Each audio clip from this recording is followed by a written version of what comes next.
engraçadíssimo, porque eu estudei, na época que a Constituição estava sendo votada, eu fui aluno da hoje, ministra do Supremo Carmen Lúcia, e ela chegava e falava, ó, vai ser assim, votou assim, chegava com o diário oficial. E aí, uma crítica tremenda ao artigo 7º, as pessoas falando, colocaram licença paternidade na Constituição, colocaram um terço de férias, para que esse monte de direito? Der direito para empregado doméstico, e olha que o salário mínimo de empregado doméstico é só virar, o salário mínimo não, os direitos, a igualdade do doméstico só vai vir entre 2013 e 2015. Mas como é que eu vou pagar salário mínimo para doméstico? Como é que o doméstico vai ter direito de férias com terço? Como é que o doméstico vai ter 13º salário? E criticaram muito o artigo 7º, tem um monte de direito lá, 34 incisos. E eu chamo esse núcleo de direitos do artigo 7º hoje da lista de Schindler. Antes tivesse conseguido colocar mais. Salvaram aqueles direitos da alteração, vocês vão ver nesse livro Flexibilização Trabalhista, um monte de direito que deixou de existir, mas os do artigo 7º vão ficar. Foram mantidos. Então, por influência de uma encíclica do Papa Leão XIII, chamado Rerum Novarum, por influência do Manifesto Comunista, escrito por Karl Marx, Friedrich Engels, por influência das organizações dos trabalhadores, o direito do trabalho foi sendo construído e os trabalhadores começaram a ter direito de locais dignos de trabalho, terem direito de entrar sadios e não sair doente, terem direitos de receber alguns valores mínimos por aquela prestação de serviço. A Organização Internacional do Trabalho é criada em 1919, logo após a Primeira Guerra Mundial, e esta Organização Internacional do Trabalho vai criar normas que os países que aderirem façam um nivelamento daqueles direitos mundialmente. Então assim ficará o direito de todos os países que forem ligados ao OIT, e são 185 países hoje ligados ao OIT, desde que eles ratifiquem as convenções da OIT.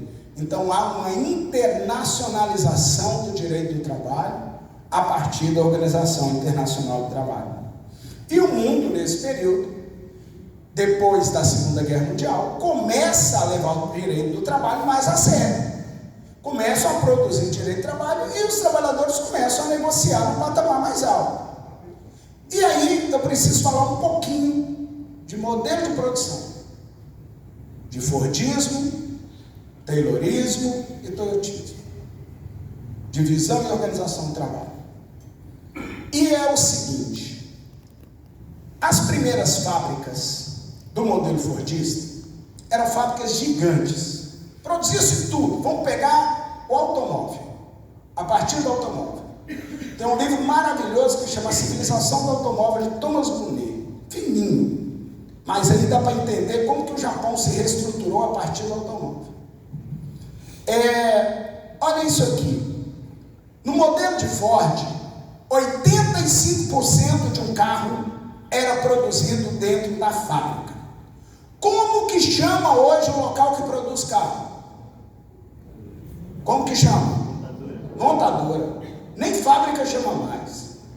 Porque se produz em outros lugares, levam para lá e montam. Eu vi uma reportagem ontem sobre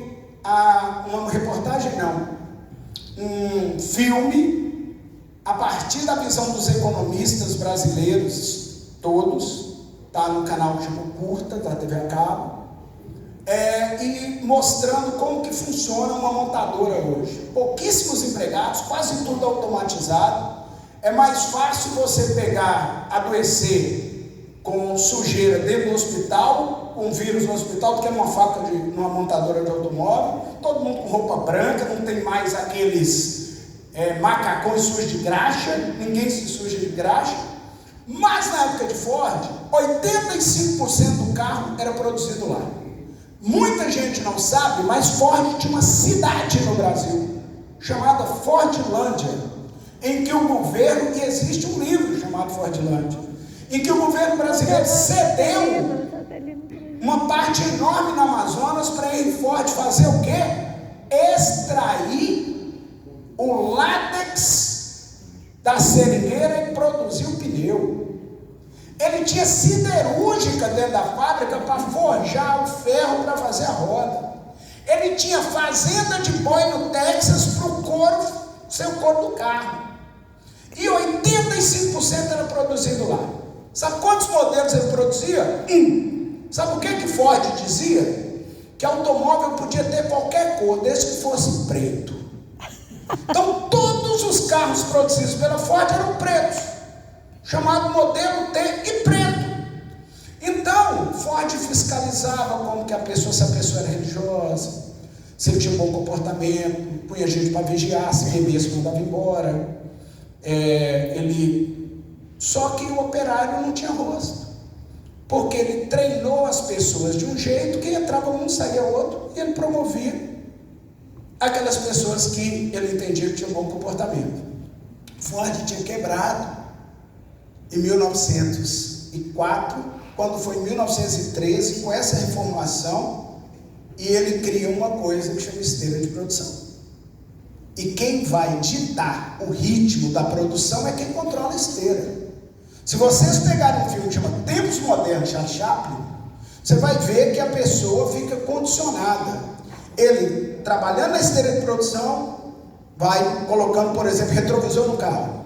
Ele chega em casa, põe retrovisor na filha, na esposa, volta, e condicionamento funciona mesmo, né? Basta olhar Pavlov. Mas funciona tanto que eu era advogado de um sindicato e eu dava informações jurídicas de como que estava o processo, URP, Plano Collor, quem lembra disso?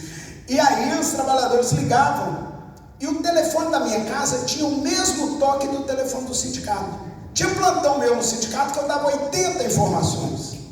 Chegava em casa, o telefone tocava, eu atendia sindicato. Condicionamento.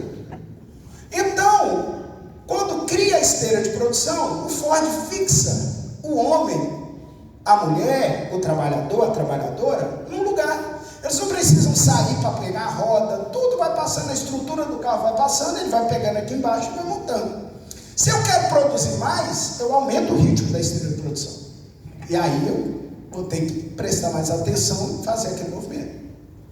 Então Ford precisava de muito empregado. Então foi um período em que se empregou muita gente. A produção de geladeira, até pouco tempo, as geladeiras eram todas iguais, pequenininhas e brancas. O brasileiro que criou cor de geladeira chama Abraham Medina, pai desse Roberto Medina, dono do Rock in Rio, que recebia as geladeiras brancas e pintava na loja dele. Aí a partir da indústria começou a fazer geladeira colorida. Televisão, a Telefunken tinha um modelo, a Philco tinha um modelo. O primeiro aparelho portátil para ouvir música chamava Walkman, que era um tijolo que enfiava uma fita cassete, que era caro, quase o preço de uma moto, para você ouvir música sozinho. Porque antes do Walkman, as pessoas andavam com um rádio gravador desse tamanho assim na orelha. Quisesse ouvir música, andava com o rádio gravador, punha no chão e ouvia. E hoje você escuta no celular, você escuta num chip, escuta dentro da sua cabeça, do jeito que você quiser. Prega o chip dentro da cabeça e faz por Bluetooth, paz. Então, o que está acontecendo? Está acontecendo que nesse momento precisava de gente, porque tudo era produzido ali dentro. E aí vem Taylor e cria um sistema chamado tempos e movimentos. Põe um cronômetro dentro da fábrica, começa a medir quanto tempo gastava para abrir uma gaveta. Taylor, por exemplo, que descobriu que que a primeira sacudidela de uma folha leva 0,18 e a segunda 0,16 e a segunda 0,19. Por que ele media isso? Taylor colocava portas cortadas nos banheiros para que quando o trabalhador fosse ao banheiro, alguém fosse lá olhar se ele estava fazendo o que ele prometeu, se ele estava fumando, por exemplo. Se o 14, o empregado com o macacão 14 estivesse conversando com o empregado do macacão 13, eles colocavam, perdeu tempo, estava conversando, e marcava isso. Imagina se no tempo de Taylor tivesse câmera ainda. Era um sonho, que aí todo mundo era monitorado o tempo todo. Não tinha, então ficava alguém com cronômetro, tentando acabar com o tempo morto dentro da fábrica. E Taylor decompõe o processo de produção e começa uma cobrança muito forte. Depois vem a crise do petróleo, nos anos 70, vem a reconstrução do Japão, que vai ensinar um monte de coisa, depois da Segunda Guerra. O Japão é arrasado, duas bombas nucleares, Hiroshima e Nagasaki, e eles vão reconstruir o Japão a partir da civilização do automóvel. Cria-se no Japão um novo tipo de modelo. O Japão não conseguia pôr uma fábrica do tamanho do Ford, não tem espaço. O Japão é o país do mundo que tem o maior número de construção subterrânea. Shopping embaixo da terra, gente que mora embaixo, andares e andares embaixo do solo. Então, como produzir automóvel no Japão? Primeiro, cortaram o Japão todo com estrada, 6 pistas, iluminada e tal. Proibiram os japoneses de importar carro. Todo carro japonês tinha que comprar no Japão. E o Japão não podia produzir. Não conseguiria produzir uma fábrica como a Ford, com estoque gigante. E aí eles começam a usar a terceirização. Dentro da fábrica, só o essencial. Teoria do foco. Então, um monte de fábrica pequena ao redor da fábrica mãe que produzia vidro para o carro, chicote, maçaneta, retrovisor. E a hora que fosse produzir 10 carros, mandavam 10, aí cria o just in time, que é o controle de estoque. Se tivesse encomenda para 20 carros, produzia 20, entregava, não ficava com estoque. E esse modelo vira um modelo do mundo. Hoje, um monte de empresa funciona no sistema taylorista.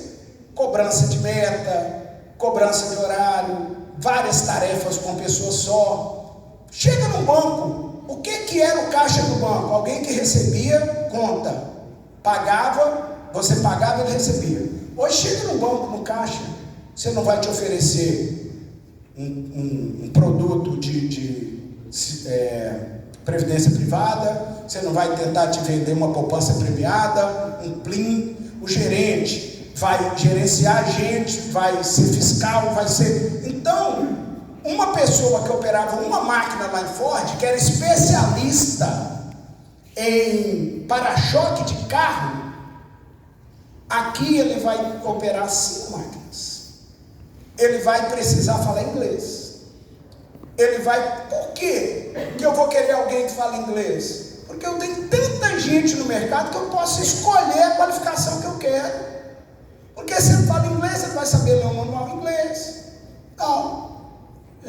Eu lembro de uma vez, só para relaxar, que quando saiu máquina digital, um colega nosso comprou uma máquina em 2002, está pertinho, 20 anos atrás.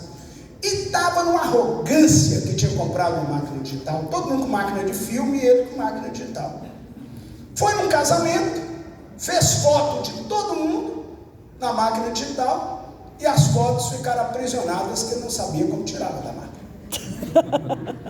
Ligou para um colega nosso, presidente do Procon de Belo Horizonte, Bruno Garelli, e falou: Bruno, você que é presidente do Procon, eu estou te ligando porque eu comprei uma máquina digital, portanto, e o manual é todo em inglês. O que é que eu faço? FISC. Matricula no FISC. Você comprou no exterior. No Brasil, o Código Consumidor está vigendo e você teria que saber. Mas o que eu estou tentando mostrar é que passaram, da mesma forma que sobravam trabalhadores lá no início, depois da Revolução Industrial, sobram hoje. Sobram hoje. O menor índice de desemprego que o Brasil teve, olha o que eu vou falar aqui agora. O menor índice de desemprego que o Brasil teve foi no governo de quem? 3,2. Hoje nós estamos com 10, chegou a 12, Fernando Henrique chegou a 19,5. Desemprego estrutural, engenheiro ficava 4 anos procurando emprego, dirigindo táxi.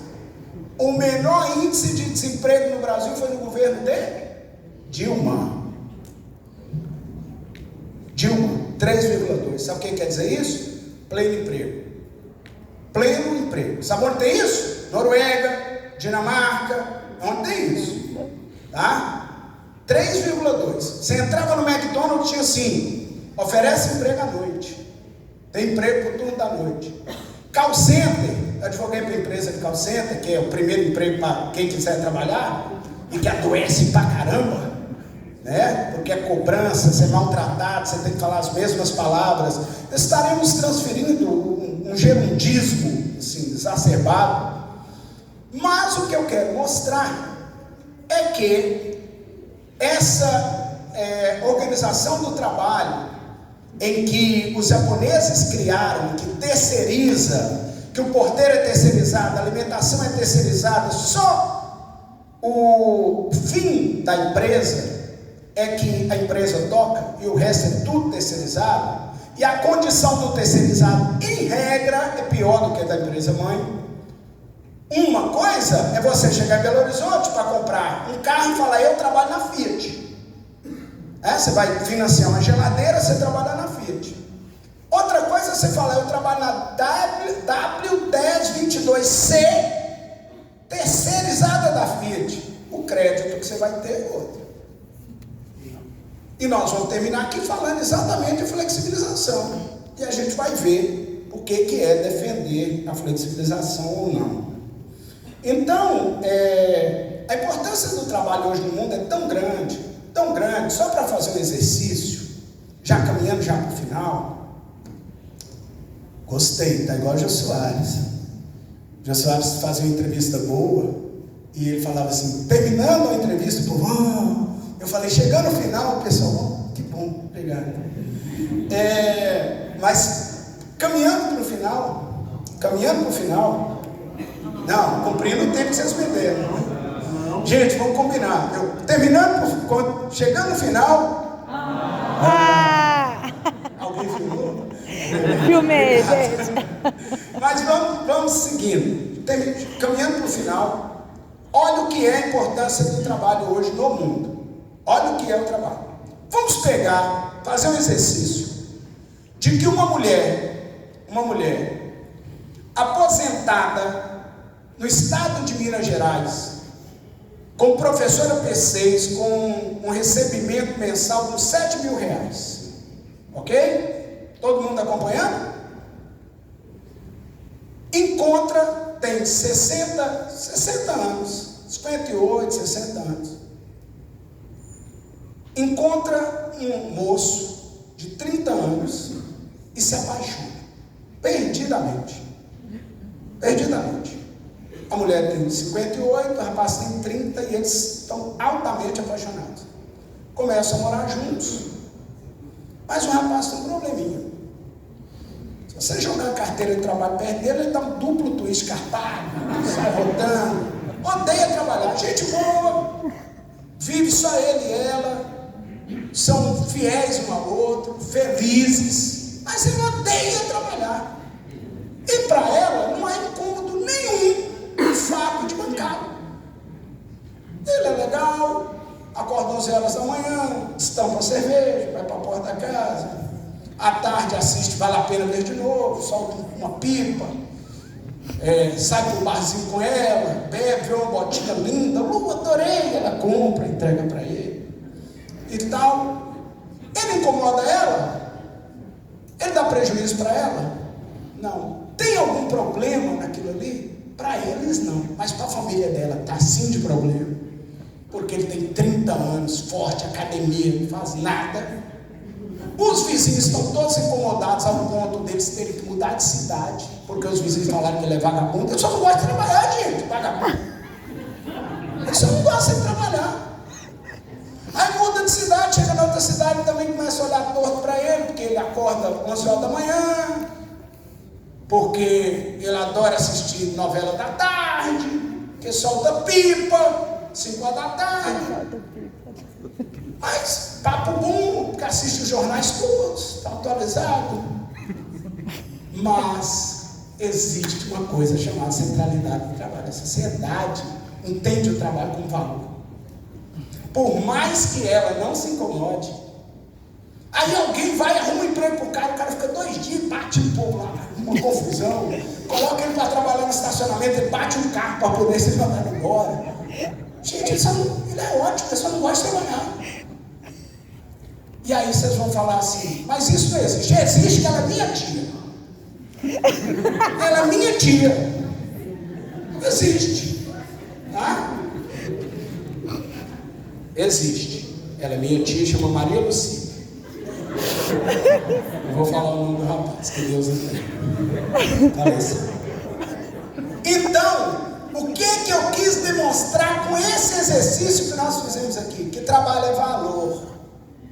Que vocês estão estudando, alguns, a maioria trabalham, mas estão aqui fazendo direito para tentar um passo a mais, uma recolocação, um início de uma carreira, um sonho, uma escola de qualidade, para tentar, escola que existe há mais de 20 anos, nós estamos vendo tanta escola abrir e fechar aí, estelionatos educacionais, vocês com nível de professores desse, parabéns.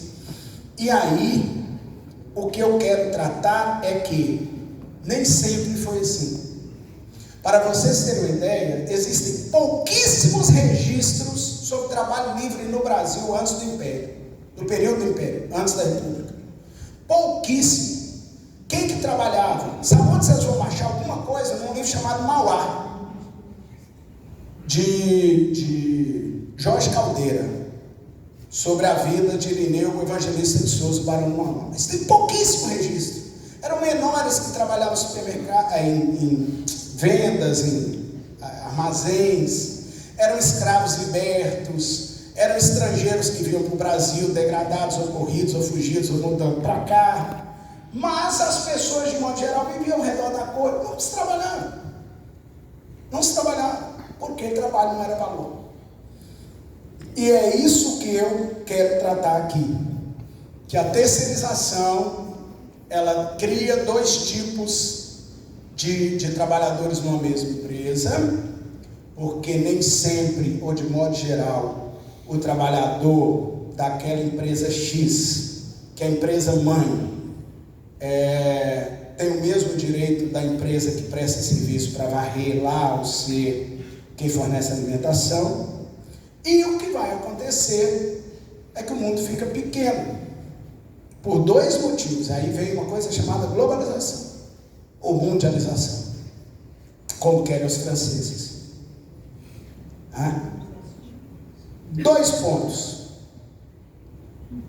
Comunicação fica barata, muito barata. Você fala com a China de graça por WhatsApp hoje, não fala? Não paga para falar com a China. E tem um outro ponto.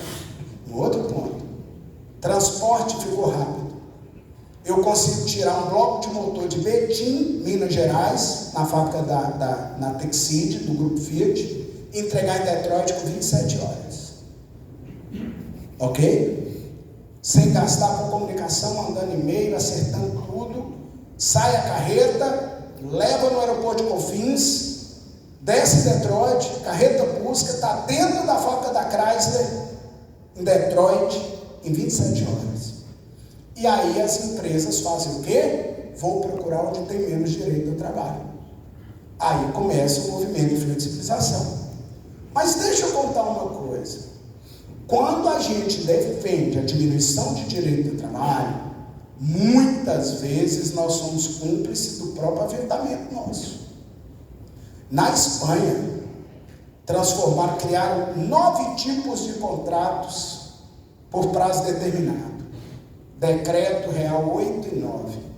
Ninguém vende uma geladeira de 12 meses para quem tem um contrato de 3 meses. Não vende.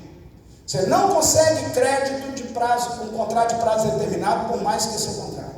Você não compra um carro de 24 meses se seu contrato é de 4 meses. Não compra. Não vão te vender. Se você tem um contrato de prazo indeterminado, vão te vender. Então, o governo trabalhista fez isso na Espanha. O Aznar, que é um governo de direita, teve que voltar e recuar a legislação trabalhista, porque a economia parou. Porque dá reflexo na economia. Imagina o seguinte: acabou o 13º. Vai ter mais gente viajando no final do ano ou menos? Mais gente pagando IPVA ou menos? Mais gente pagando uma matrícula na escola ou cancelando a matrícula? Se eu divido o 13º em 12 vezes, como já foi proposto, o final do ano o comércio vai ter aquecimento ou vai vender menos? Então nós temos que pensar o direito do trabalho também com reflexo que isso está na economia. Então, quando eu defendo, eu sou empresário, mas eu defendo o fim do direito do trabalho, eu tenho que pensar que o direito do trabalho também faz circular valores. E aí, para encerrar... Obrigado. Nunca fiz isso na palestra, gostei. Obrigado. Para encerrar, eu vou usar Beto Guedes de novo, para fechar com Taylor e com o que eu disse aqui. A lição sabemos de cor, só nos resta aprender. Muito obrigado, prazeraço estar aqui nessa noite. Muito obrigado. Sensacional. Minha foto. Peraí. Eu tenho que convencer minhas filhas que eu vim para a palestra. Peraí. Quem começa com música e termina com música é artista. Artista tem sempre um bis programado. Então, Fabrício, ninguém levantou. Se ninguém levantou para ir embora, é porque está querendo bis. Então você podia, em 10 minutos. Então, iniciando novamente, nós vamos falar sobre a reforma trabalhista no Brasil. Vamos. Só para encerrar. O Brasil tem uma CLT, que é a Consolidação das Leis do Trabalho, de 1943, que começaram a dizer que estava velha, anacrônica e tal. Quiseram acabar com a CLT, veio uma reforma trabalhista. A reforma trabalhista, ela foi gestada no governo Temer e dizia que ninguém não ia alterar nada. Se não vai mudar, então deixa como está. A maior propaganda que o governo fez é que férias poderiam ser partido de 3 vezes. Eu vou pegar só esse ponto, tá? Ah, que bom, hein? Você pode partir férias de 3 vezes. Depende de como veio na CLT, não foi ótimo, não. O menor período de férias é 14 dias. Então, você tira um período de 15, um de 10 e um de 5. Sai de férias 5 dias e vê se você descansa. Sai 5 dias de férias. Sem uma amiga sua. Saiu de férias. Primeiro dia você liga para o escritório. Segundo dia, se for advogado, então acorda doidão, achando que está perdendo prazo. 3 horas da manhã, pediu o prazo. Aí entra no e-mail para ver se chegou alguma coisa, entra no WhatsApp. No terceiro dia ainda dá uma ligadinha para o escritório. No terceiro dia briga com a amiga, companheira de viagem, porque está estressado. No 4º dia começa a descansar. No 5º dia está ótimo, aproveitou, voltou para o trabalho. Então, se fossem 3 partidas de 10, seria legal. Eu queria. Partir férias de 3 vezes de 10 dias, eu posso programar para setembro e viajar no período barato. Porque é mais de 150% mais caro você viajar no período de férias de janeiro do que viajar em agosto, em setembro. Então, a reforma trouxe um monte de situação E a tida como mais grave foi a limitação ao acesso à justiça, porque os empregados teriam que pagar honorário de sucumbência ao advogado empregador, e pagar o perito. Só que o Supremo Tribunal Federal já deu uma arrefecida nessas situações, e hoje o empregado que não tiver condição, ele não paga o honorário de sucumbência, e vai aumentou o número de ações de justiça do trabalho já por causa disso. Mas a reforma trabalhista é uma outra história. Pode me chamar que eu volto. Um abraço. Obrigado.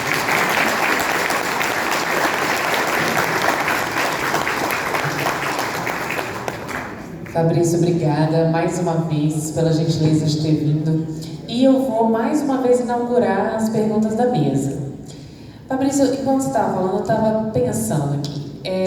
A tecnologia, você falou aí do forgismo, do terrorismo, a tecnologia ela sempre teve um impacto muito grande nas relações de trabalho, né? Parece que é a primeira área que é impactada com o avanço da tecnologia.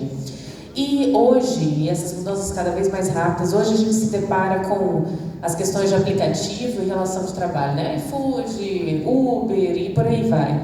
Uber especificamente, na Argentina, por exemplo, nem é regulamentado, né? É uma coisa que é fora da lei na Argentina. E na Inglaterra, recentemente, nós tivemos várias, eles têm entendido, né? Têm reconhecido o vínculo de trabalho dos motoristas com a Uber. Tem um estado nos Estados Unidos também, professora, que a legislação já prevê. E na Inglaterra eles têm tido esse entendimento, e aqui no Brasil muito recentemente teve, assim, coisa de semana passada, acho que saiu essa publicação da decisão que reconheceu. Há quem faça a crítica falando, mas aí vai inviabilizar o serviço, vai encarecer o serviço. O que você pensa sobre isso? Como você vê o futuro dessa atividade aqui no Brasil? Maravilhoso. Vamos lá. Nós começamos a viver um momento de novas relações de trabalho, que nem todas as relações são relações de emprego. Nem todas cabem como relação de emprego.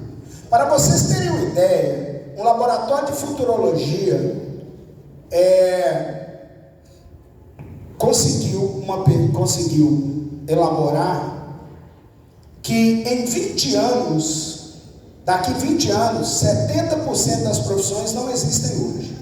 Daqui 20 anos, as profissões que existirão não existem hoje. Aí vocês vão falar, isso é impossível. Não é. Sabe por quê? Há 20 anos atrás tinha piloto de drone. 20 anos atrás, não vão mais não. Tinha piloto de drone. Tinha gente que consertava telefone celular. Difícil. Tinha pessoas que eram empregados de empresa de jogos digitais, ganhando dinheiro e pedindo vínculo empregatício. Tinha motorista de Uber. Estou falando de 20 anos. 20 anos. Então, virão outros tipos de relações que não serão regulamentados pela CLT, como já vieram. Existem hoje franquias que não são relações de trabalho. A pessoa compra uma franquia e os empregados não vão ter êxito contra a franqueadora de modo geral. Existem relações em que a pessoa é autônoma, que a legislação muda. Vou dar um tanto de exemplo. Está aí no livro. Não sei se nessa edição, porque essa é outra. Mas olha, quem trabalha no período de eleição, nos 3 meses da eleição, o artigo 100 da lei eleitoral exclui do vínculo empregatício. O motorista agregado, aquele que tem carreta, que trabalha para os outros, também não é empregado mais. Então existem várias situações que a legislação vai flexibilizando e várias situações não serão encaradas como relação de emprego, como acontece. Vocês vão me perguntar, a tecnologia desemprega? Vou dar só um dado. Existe o que eles chamam de 4ª revolução industrial, que é a revolução da microeletrônica, do chip. Sabe qual o setor que mais sentiu de cara? Banco. Em 1997 e 87, existiam, em 1987, tinha 900 mil bancários no Brasil. Em 1997, tinha 300 mil. A Fiat chegou a ter 27 mil empregados e produzia 3 tipos de carro. A Fiat hoje produz uma infinidade de carros. Tem 8.500 empregados.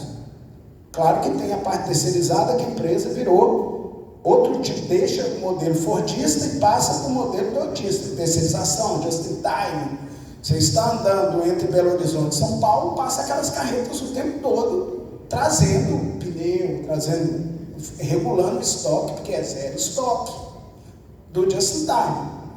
Então, só que as pessoas começam também a trabalhar de maneiras autônomas, de outras formas, e criando outras formas de sobrevivência e de trabalho. Agora, o trabalho formal, acredito que ele nunca vai terminar, porque precisa de regulação e o empregado muitas vezes é a parte mais fraca da relação. Mas outras formas surgirão com a tecnologia, sim, e outras maneiras que a Justiça do Trabalho vai enfrentar, mas não como relação de emprego. Professor Fabrício, inicialmente gostaria de cumprimentá-lo pela palestra que foi preferida não só para os alunos, mas para nós que estamos aqui presentes. Obrigado, professor. Eu, nessa sua exposição, tive a oportunidade de aprender, tive a oportunidade de recordar, tive a oportunidade de refletir. Nós que somos eternos alunos, eu falo com muita alegria porque estou aqui na mesa ladeado com o professor Homero, que foi meu professor de Direito Processual Penal 2 na Universidade Federal do Espírito Santo. Em 1934. Que, por sinal, é a primeira carta que previu os direitos trabalhistas no Brasil, né? E nessas reflexões, nessas recordações, nesses ensinamentos que o senhor trouxe nessa noite, aqui nessa sexta-feira à noite, falando sobre a origem do direito do trabalho primeiro, né, com o seu aspecto de surgimento no trabalho, e falando daquela parte da consolidação do direito do trabalho do século XIX, falando do Manifesto Comunista, falando do direito da doutrina social da Igreja, mencionando a Rerum Novarum. E como nós somos eternos alunos, eu sugiro que os alunos pudessem ler a encíclica Rerum Novarum do Papa Leão XIII.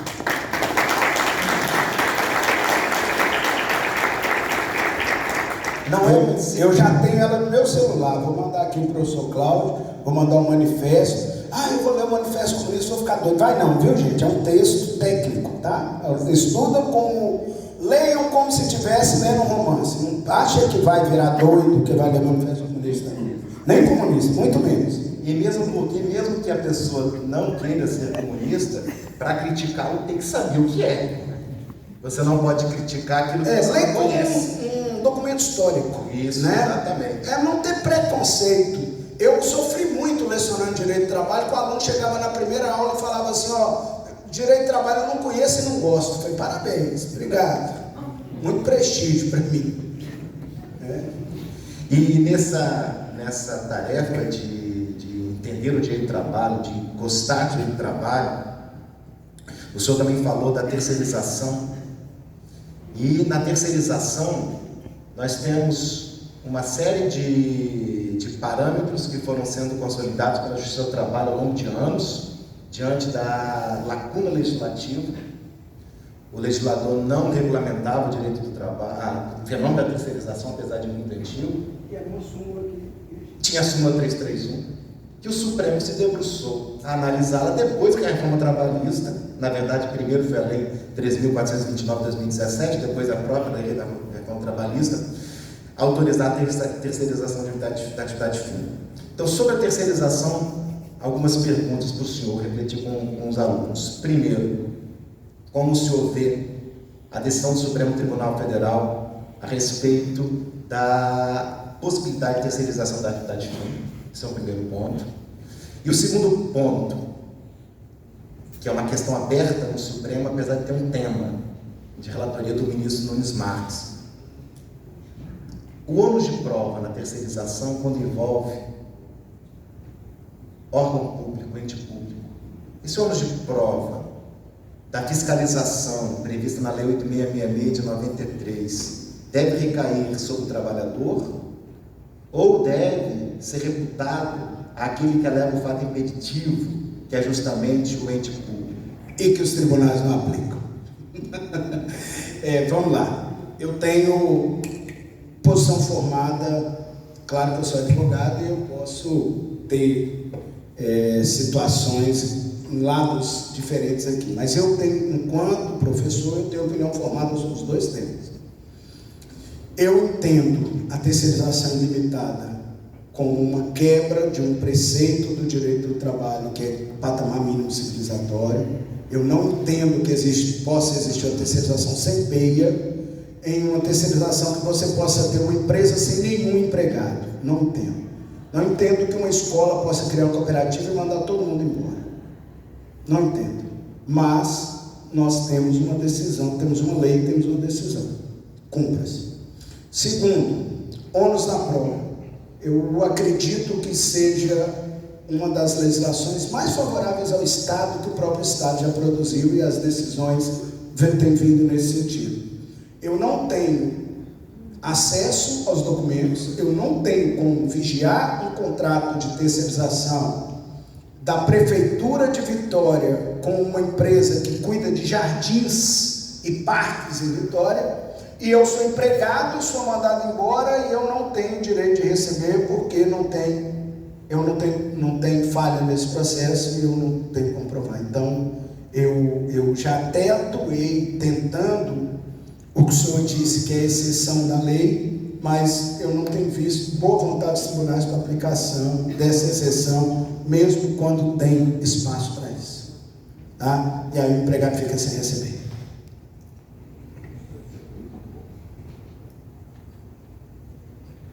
Fabrício, nós temos uma pergunta aqui da plateia, perguntando o seguinte: pela desregulação do trabalho, é possível imaginarmos o uso do transhumanismo como meio de acelerar a produção onde ainda é necessária a presença humana?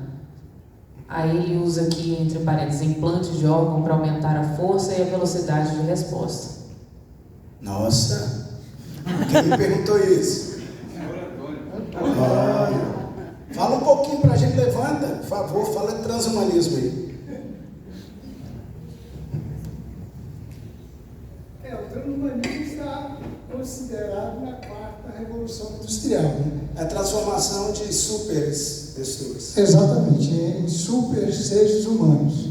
Nós já temos soldados, inclusive, né, desenvolvidos com usando essa técnica. Você usa partes motoras, você usa partes até no cérebro, né?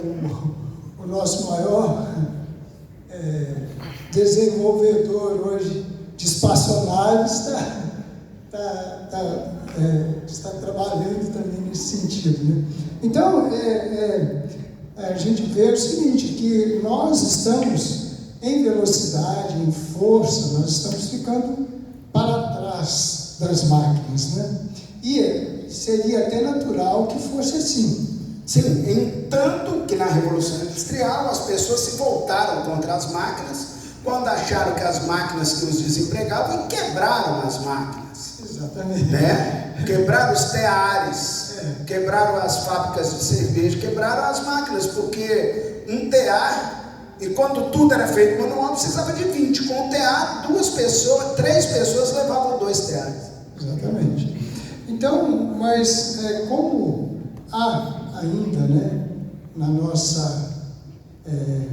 nosso fazer, ainda há situações, e muitas, que precisam da presença humana, dada a velocidade com que transcorre não só o transhumanismo, assim como o desenvolvimento, né, da tecnologia, mas também como o próprio apressar da indústria em fazer com que naquele ponto em que você, um ser humano, não está dando conta do recado e não tem como você colocar uma máquina ali para dar conta, que tal você mudar o ser humano? Eu acredito particularmente, e tenho até medo disso, né, que nós chegaremos nesse ponto. Também acredito, mas aí nós temos que levar em conta a questão da liberdade do próprio corpo, a questão da direito à vida, do domínio daquela pessoa. Se é temos que esperar chegar nessa situação para ver, pelo menos, caminhar mais, mas tudo isso não pode, porque é o seguinte, trazer uma questão muito mais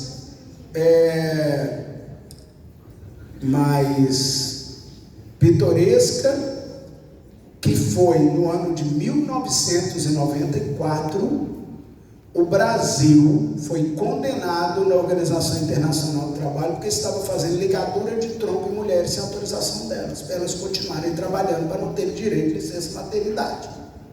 O Brasil foi condenado internacionalmente por laquear trompas de mulheres para que elas não tivessem filhos.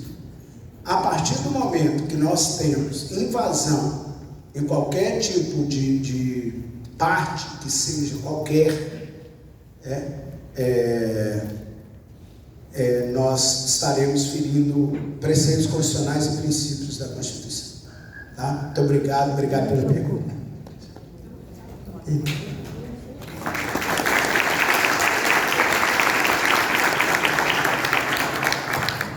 Professor, qual é o seu posicionamento sobre a terceirização da saúde, sobre o início, meio e fim da prestação de serviço?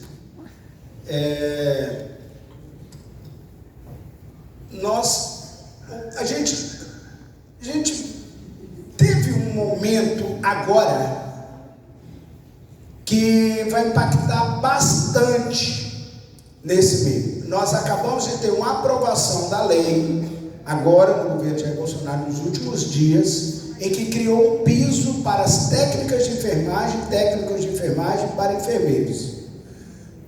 Escrevam aí: o nível de desemprego de técnico de enfermagem nos próximos 3 meses vai... Sabe o que vai acontecer?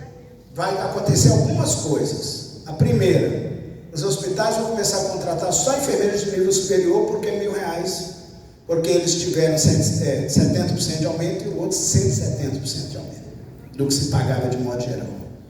O que vai acontecer é que vai haver uma precarização gigante no trabalho dessas pessoas. Quando você precariza no sistema de saúde, e as pessoas às vezes não sabem, que quando uma enfermeira passa de 8 horas de trabalho, o nível de atenção dela e de qualquer trabalhador e trabalhadora diminui. As pessoas não sabem que quando uma enfermeira quebra uma ampola de vidro para dar uma injeção e corta o dedo, aquele é acidente de trabalho. A pessoa não sabe que quando uma agulha fura o dedo de alguém é um acidente de trabalho. E isso acontece, eu já vi um estudo, que o nível e a quantidade de acidente de trabalho depois de 8 horas de trabalho é muito maior do que as primeiras 8.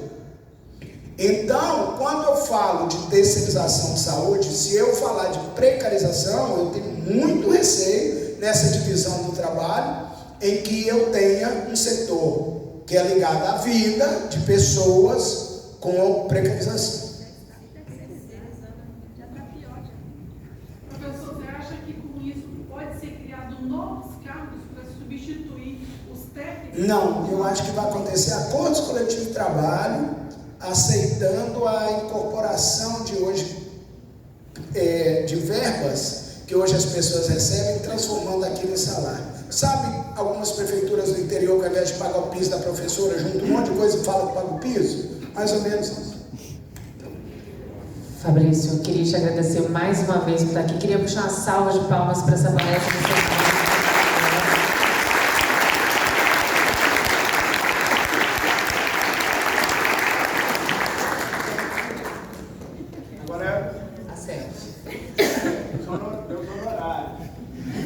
Fazer uma foto comigo, porque eu vou receber 2 honorários aqui hoje. Essa alegria de levar essa foto e honorários celestiais, que o professor Melo vai falar: Deus te pague. Vocês podem ficar em pé, por favor?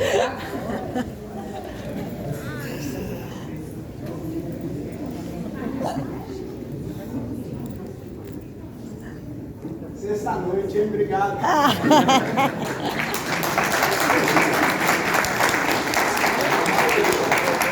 Pessoal, eu queria só pedir a permanência de vocês mais uns minutinhos. Nós temos alguns livros para sortear. É de um aluno aqui do SESB. Como é que é o nome dele? Deixa eu pegar aqui. Ildete Gomes, A Vida de Detinho. Nós temos 10 para sortear. Então, e eu tenho 11 listas aqui. Vou deixar, tá misturado. Então, vou deixar uma aqui em cada um e o professor escolhe o número e a gente assim vai distribuindo os livros, já que são vários. Tá bom? Vamos lá, então. Um aqui já é do professor Fabrício. Muito obrigado. Quem é a autora? Autor. Quem é? Assina para mim, por favor. Oi? Dedicatória. Pois é, quem tem pressa é como cru, né? Muito obrigado. Então vamos lá.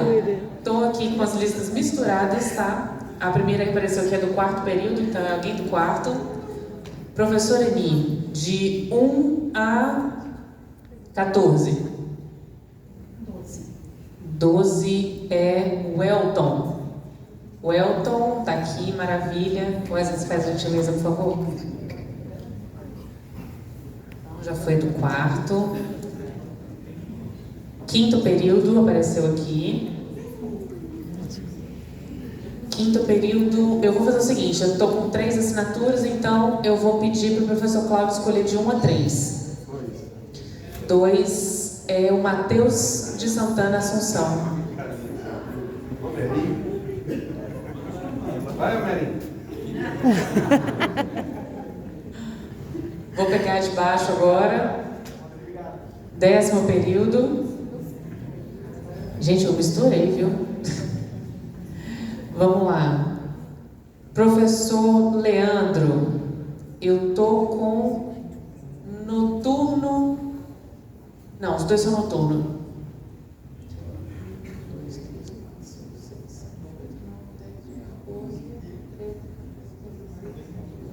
De 1 a 19, professor Leandro?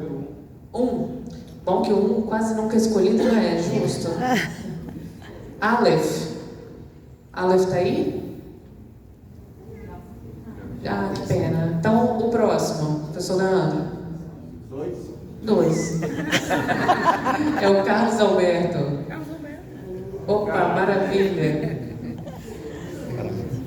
Vou pegar do meio, mais ou menos. Primeiro período.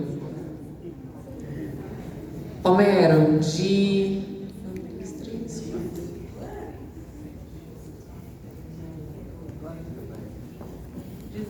1 a 16. De 20 número eu vou escolher 13. 7, que é o número de Garrincha no Botafogo. É a Lívia de Oliveira. Lívia tá aí, maravilha. Professor Eli, escolhe uma aqui. Tenta misturar aqui e achar uma. Ó, do curso de letras. Vamos lá. Fabrício, 1 ou 2? 2. Então, é o Luciano Neves Nunes. Tá aqui já ainda? Então, eu falar um segmento. 1. É a Elisa Meireles da Silva. Tá por aqui? Também não. Vamos escolher outra pastinha, então. Aqui, 7º período. 1 a 3, vai lá. Agora vai. 1 a 3. 2. É a Rosana Lourenço de Oliveira. Ah, maravilha. É. Temos mais 4. Oitavo. 8º período, olha só.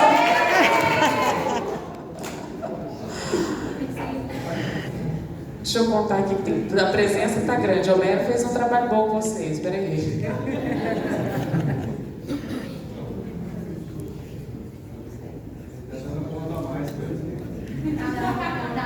Não tá, não. Mas se quiser, Vai combinar? O combinado era que o palestrante era maravilhoso. que a gente não ia se decepcionar. Então, Vamos lá, Homero, de 1 a 27. Madalena escolhe. Então, Madalena escolhe, de 1 a 27. 13. Meu foi de ordem. É o Luciano da Silva Barbosa.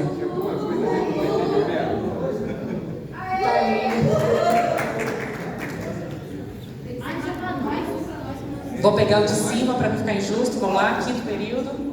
Você vai escolher de 1 a 27, oitavo período, um curso de processo penal do Guilherme Souza Nunes. Aí sim! Assim vai dar ciúme com os outros períodos, olha lá. Não, peraí. 10. Do curso. Então, deixa eu voltar aqui, né? Oitavo período. 10. É a Laís da Silva Pinheiro. Então, vou lá, vou pegar o quinto, então. Gerson, de 1 a 3. 3. É a Késia. A gente vai estar com a Késia e ela não tá aqui mais. Ela foi. Tá aqui? Ah, tá aqui! Que maravilha! Achei que você tinha saído. Pronto, Késia ganhou. Temos mais? Wesley, acabou? Tem mais 2. Não vou olhar, senão fica ruim. Peraí, deixa eu misturar de novo.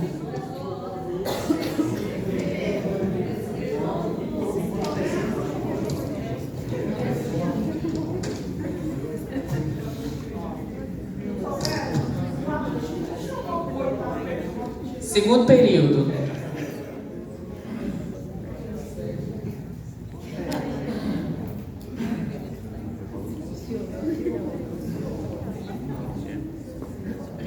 De 1 a 18, Cláudio. 17.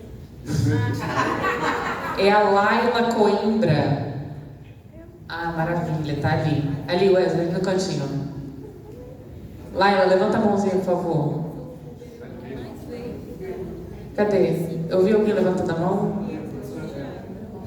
Ah, eu estava ouvindo alguém. Ah, tá aqui. Laila Uli Coimbra. Ah, isso. E o último. Vou pegar esse aqui. Sexto período.